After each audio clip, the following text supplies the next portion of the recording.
আসসালামু আলাইকুম এভরিওয়ান। আশা করি সবাই ভালো আছেন, আমিও ভালো আছি আলহামদুলিল্লাহ। সকাল শেষ হতে না হতেই দুপুরে রান্নার আয়োজন শুরু। তো আজকে দুপুরে আমি রান্না করব কই মাছ দিয়ে সিম, আলু ও টমেটো দিয়ে ঝোল।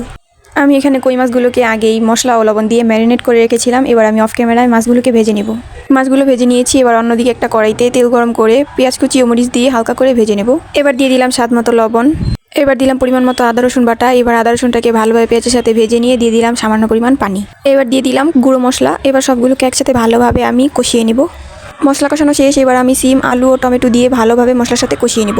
এখানে আমি সামান্য পরিমাণ পানি দিয়ে সবজিগুলোকে ভালোভাবে কষিয়ে নিব, যাতে সবজিগুলো ভালোভাবে সিদ্ধ হয়ে যায়। এবার সবজিগুলোকে একটু নেড়ে চেড়ে দিব, যাতে নিচে লেগে না যায়।